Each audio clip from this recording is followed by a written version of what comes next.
Look at me. This is the whole point of this video, and I'm... okay. Hey, what's up? You're watching me. My name is Larissa, and if you're new here, so am I. Now we have something in common. This is the first type of video that I've done like this, other than the one that I made before this, which was basically just a ramble before I was leaving. But today I'd really like to kind of dig into what I'm trying to do with this series and this kind of like experiment that I'm conducting on myself. And I'm also interested to know if this is something that you would like to take part in as well and conduct your own little experiment on yourself, because I know that we all have different levels of social media addiction. I should probably actually tell you guys what this video is going to be about. So, to preface this backstory, I applied for the vitamin water contest, you know, the one where they take the phone, you can't have a smartphone for a year. And I made 4 videos on my Instagram account, which will be linked down below. You can check those out. They're pretty cringy though, so don't hate. In the video, I mentioned that if I were to win the contest, I would document my journey without my phone, because I think, first of all, that would be an awesome experience in and of itself, just to experience what it's like to be an adult without a smartphone. Because when I didn't have a smartphone, I got my first phone when I was in like middle school, so I don't know what it's like to be an adult without a smartphone. And obviously I didn't win, but I thought I still want to do something similar to that. I actually just got a Pixel 3 for the camera, and I'm really excited about that. Instead of doing a no phone for a year thing on myself, I decided that I would do something kind of similar. But I was thinking in the shower one day, which is where all my intellectual thoughts come about, and I was like, why do I spend, like, what is the one thing that I spend mostly on my phone, like the one thing that I spend more time on my phone? And I was like, I think it's Facebook, honestly. I don't really use Twitter that much, don't really use Instagram that much, I don't really use Snapchat that much either. I watch YouTube at night to go to bed because I have to watch my ASMR. Facebook was really like the root of my problems. It's like I would be at the gym, pull out my phone, check Facebook, put it away, and then like literally the second I put it away, I'd be like, oh, I forgot to like check something else because I was distracted on Facebook, and then I'd go back to Facebook as if it would have changed in the 2 seconds that I was putting it away. So the first idea was that I was just gonna not download Facebook at all on my phone. And then I decided to actually see if it's possible to like kind of like figure out what exactly you need to do in order to have a healthy relationship on Facebook, or if it's just better to just completely eradicate it from your life completely. I kind of want to see like, what is it about Facebook that causes like stress and anxiety and just general like unhappiness, not being productive and stuff like that. So I decided to break this whole thing out into phases, and this video is, I guess, phase 1, and that is where I would just go for a week and see how long I'm on Facebook, just use it normally. I got this phone on Friday in the afternoon, actually the evening is when I set it up, so that's why I have to wait a week to see exactly like how long or what my average amount of time spent on Facebook per day is. So you can see on here, let me focus it. So you can see on here that on Friday, it was not that much time. And then, you know, Saturday, Sunday, Monday, Tuesday. Notice how even though it's like a weekday, it's still almost 2 hours. And the thing is like, it's not even like when I'm at work that I'm on Facebook, because I'm working on editing videos and I'm just so busy, but it's usually when I get home. So like most of the time when I'm at home, when I get home, I'm on Facebook, which is really kind of scary. I mean, no wonder I feel like I don't have time to do anything when I get home, because I'm spending 2 hours of my night on Facebook. I usually don't get on Facebook in bed though. I usually just, you know, set my ASMR videos and there I go. The first step is just to be aware of how long you spend on Facebook and just kind of like think to yourself, what are some things that I could be doing with this amount of time that I'm spending on Facebook per week? And I'm already worried because like that's gonna be a huge number, the weekly amount of hours that I'm on Facebook, and then the average amount per day is already almost up to an hour. So yeah, I mean, that's kind of crazy. Another thing that I was going to do, this was actually going to be the real phase 1 or the phase 2, I don't know, but it was going to be going through and deleting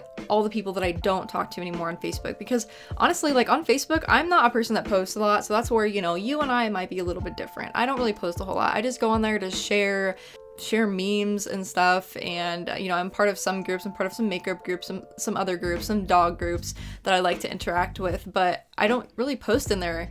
And I obviously like to see what my family posts, my mom posts and stuff like that, but other than that, I mean, it's just like I don't post anything, so I'm kind of like a watcher. I'm less of a poster, more of a watcher. So I was gonna go through and delete all the people I don't talk to on Facebook, because when I was in high school and Facebook kind of came out and became a thing, we friended basically everybody we saw every day. So if somebody sent me a friend request and I went to school with them, I was like, yeah, I'll friend you because I know you and I see you every day. But now we don't see those people every day, and they're still there on our friends list. It's like clutter. Like, we don't use them. We don't see them. We don't interact with them. So they don't mean anything to us. And like, I know it sounds sucky, but it really, like, I have a ton of people on my friends list that I don't even see their statuses anymore, because the algorithm on Facebook shows you people that you interact with the most. So there's people I don't even know, I don't even remember that are on my friends list probably. I haven't gone through my friends list, so I'm probably gonna be shocked by the amount of people on there that I don't ever see their stuff, because Facebook is like, oh, you don't talk to this person, I'm not gonna show you their statuses. I'm still gonna do that, but that's kind of why I didn't want to make it like an actual step, is because it's not really gonna make a difference in what I see, because I don't see their stuff anyway, because the algorithm doesn't show me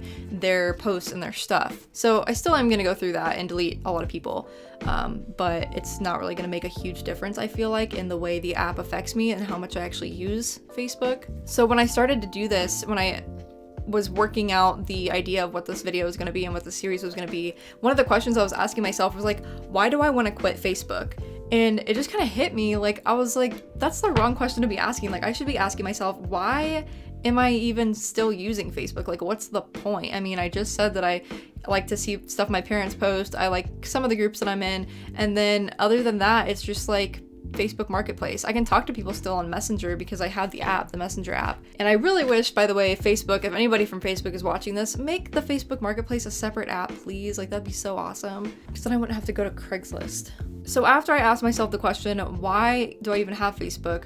I started asking myself the question, like, does Facebook even make me happy? Like, what are the average amount of experiences that I have on Facebook? Like, what's my feeling from being on there? And usually it causes me stress, like, no joke. Anything, like, anytime I go on Facebook, I'm always seeing some like stupid news article, or I'm seeing somebody share an article that obviously isn't real, but they just share it for the headline, and that kind of pisses me off, because it's like, really, you couldn't deduce that this isn't a real article, or you couldn't deduce that this article isn't accurate because it's being posted by an extremely biased source. Or I'll see just like, I don't know, opinions that I don't like, which is fine. People are allowed to have opinions, but when you're surrounded, like, you have such easy access to people's opinions on Facebook, it's almost like you're reading their minds. And then when you go out into the real world, like, you can't read people's minds, so you don't know what their opinions are. So like, you have a better interaction with people you don't know and strangers in real life than you do on Facebook. And it's almost like being on Facebook all the time has kind of made us feel like the strangers we see are all the same. I mean, it's just strange. It's like, it's almost like you don't feel like there's a person behind the camera, or behind the camera. It's almost like you feel like there's a person. It's almost like you feel there's not a person behind the computer, because it's all the same stuff. Like, you're not making that connection. Like, you know there's a person behind that computer, but you're not face to face with them. So it's not actually clicking like, oh, what I say might offend this person, and that I don't want to, you know, you're not in front of them, so there's no repercussion, there's no like bad feeling because they're not in front of you, they're behind a computer, and so are you. So I just kind of came to the conclusion that, yeah, I mean, Facebook actually causes a lot of anxiety, a lot of stress, and I would love to know what it's like not to open my phone all the time and just see things that kind of irritate me and piss me off and make me sad and stressed out. And I feel like I'd be able to get a lot more done. I feel like I'm not depressed, but I feel like I just would be happier, be able to focus on my own life, because it's like, I put so much focus into what other people, so much thought and focus into what other people are doing, that I don't concentrate on my own life and what I'm doing. Like, I feel like 9 out of 10 times I'm thinking about somebody else or what somebody else said, instead of thinking about my life and focusing on myself, because that's what's important. You know, like, once I turn my phone off, I'm like here, I'm not there. So I took a test online to see if I was really addicted to Facebook, or if I'm just imagining it. And it was a true or false test, and at the end you add up all the truths. And it didn't come up with addicted, it came up with like borderline obsessive, borderline addictive kind of attitude towards Facebook. But a lot of the questions kind of didn't apply to me, and there wasn't like a middle answer. It was really just like true or false. So I might have to take another test in the future, or a few more, to get like a general idea of, am I really addicted, or is it just an obsession. So anyway, apparently I'm a little bit obsessed with Facebook, which I totally agree, even though it's not really benefiting me in any way, honestly. I really don't think it is, except for, you know, interacting with family, but honestly, they could just email me some photos and like text me and tell me about their day, and I could just call them, you know, like normal people are supposed to do. So I will be back with another video sometime after I figure out exactly how often I'm on Facebook every week. I'm kind of scared to find out, honestly. Once I figure that out, then I'll kind of figure out the next steps and what I'm gonna do to kind of like wean myself off of Facebook, if there's any way I could have a healthy relationship with Facebook. I honestly doubt it though, because the people that I'm friends with, like it's really hard not to see things that are gonna stress you out, because there's like sponsored posts, like there's, you know, pages and stuff that you might follow that share things you don't agree with, but you still want to follow them. I don't know what I'm getting at, honestly, I'm just blabbering, but you know what I mean. Like, I'm just gonna try to figure out and see if there's any steps I can take to make it a better experience for me, or if it's just like better to ditch it. And I probably will ditch it just to see what the experience is like. But starting out, like I said, just gonna be kind of like slowly weaning myself off, and maybe you guys will learn something and maybe you'll try it too. I don't know, that'd be cool. So let me know down below if you have any experiences with stress or anxiety, or if you, like, honestly, like, give me a percentage of how much is actually happy time on Facebook and how often you just get kind of pissed off and stressed out and you just kind of feel bad about yourself or things you see on there. I would love to know down in the comments below.